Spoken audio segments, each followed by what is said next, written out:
The goal of most international students in the United Kingdom is to be able to get a visa sponsorship job upon completion of their program in the United Kingdom.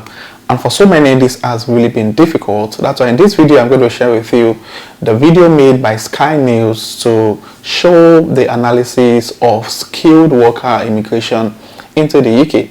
And after the video I'll be showing you shortly, I will be giving you a detailed analysis on how you can harness the opportunity as an international student in the UK to get a visa sponsorship job in that field you've always wanted.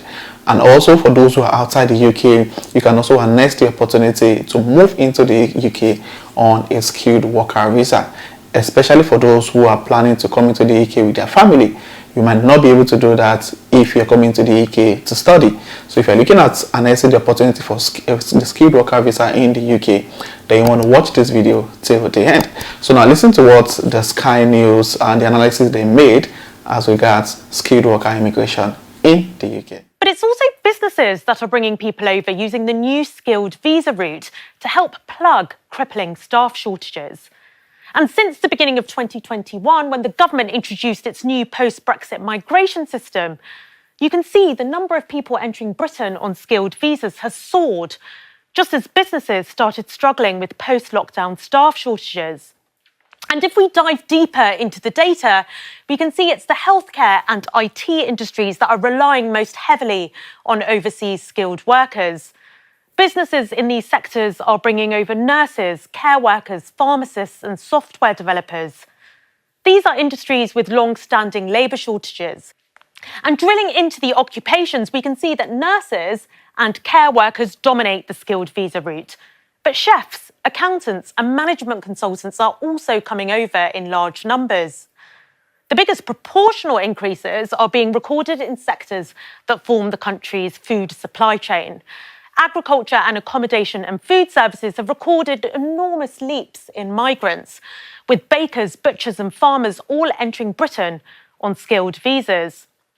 Businesses in the construction sector are also using the scheme to offset the loss of European workers who have been leaving in recent years.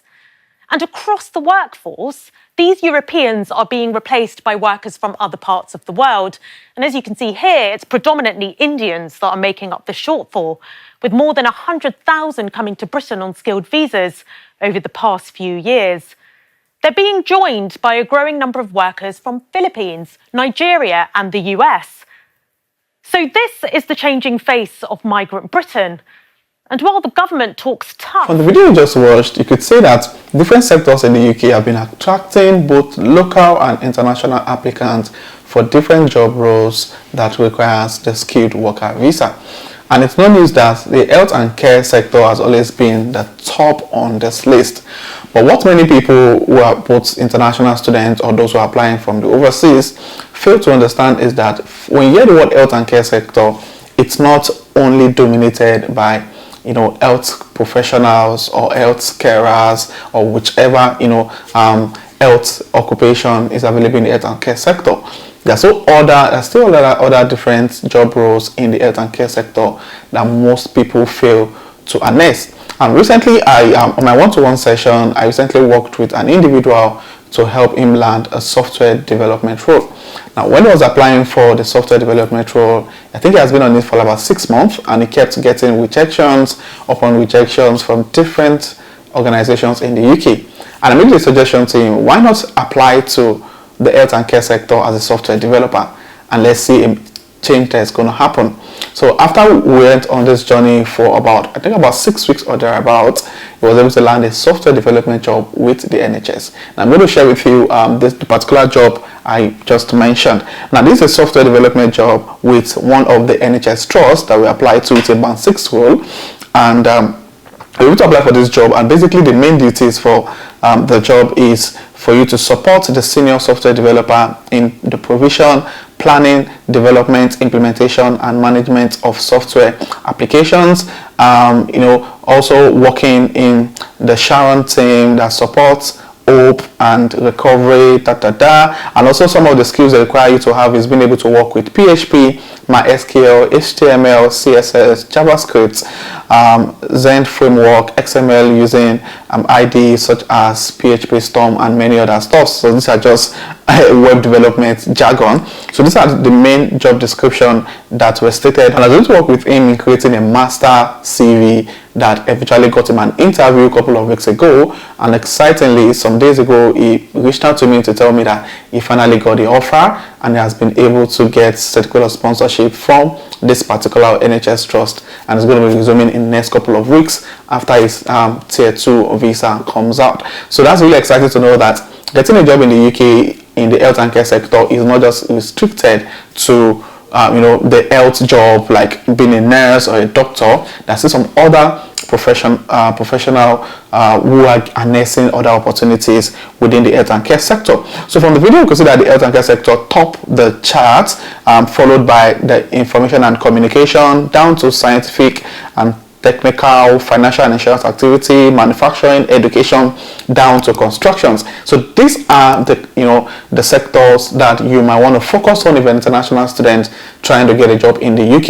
You don't want to start applying to, let's say for instance, the hospitality industry, although they've got some other social occupation in that industry. However, you want to focus on industries that have more people applying for the skilled worker visa in them, to really give you a lot of leverage. It shows how much the UK government or those companies in those industries are in need of professionals. Now, looking at the skilled worker immigration by job, you could see that the band 5 nurses top the charts, followed by the care workers, followed by programmers and software developers, senior carers, medical practitioners, business analysts, architects and system designers, management consultants, financial analysts, IT professionals, sales and development managers. So when I tell people try as much as possible to build your technical skills in the IT space, it's not because the IT space is where everyone is going into now, but it's because the UK government is experiencing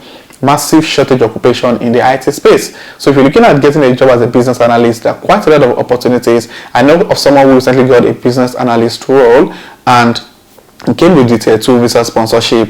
I think he even got the job a month before the end of his program, but he was expected to resume after this program has ended due to the new immigration rule as regards students switching to the skilled worker visa. So there are a lot of opportunities available in the UK for the skilled worker visa, and one of the job role that most people don't really pay attention to is the management consultancy. Now, management consultants, basically the requirement for this particular job is not so much, although it's highly competitive because of what is required basically. However, some of the things you're expected to do as a management consultant includes providing strategic financial advisory services, utilizing your expertise in Power BI, Power Queries and other data analysis tools. That's why I tell people data analysis is one of the most important tools you need to have if you are planning to apply for most IT jobs, regardless of the IT jobs you're applying for. I've seen a lot of marketing roles that even requires you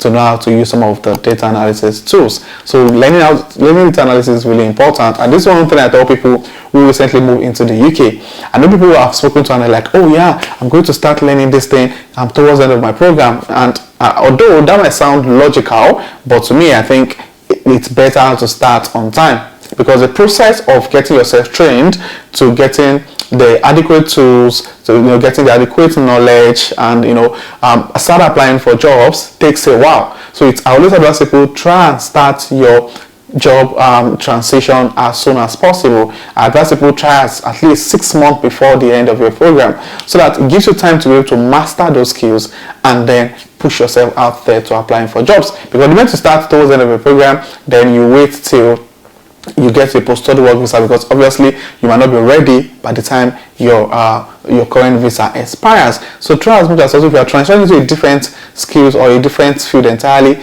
try and start your trading as soon as possible. And if you're looking at data analysis, Tech Drive is definitely your plug. With Tech Drive, you're going to be taught the 3 most important statistical tools for landing a data analyst job. You're going to be given an internship opportunity that comes with a work reference. They're going to help you in creating your CV. Just go to the description of this video, click on the link to learn data analysis with Tech Drive.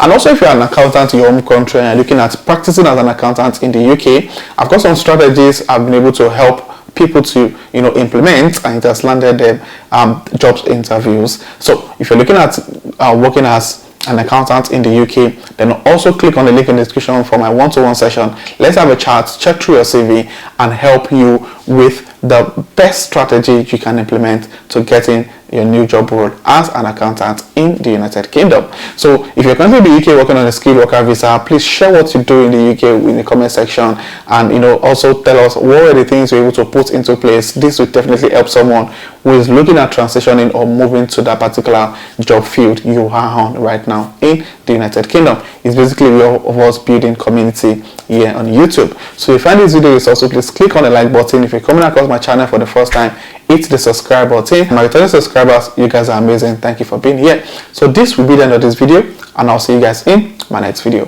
Thank you.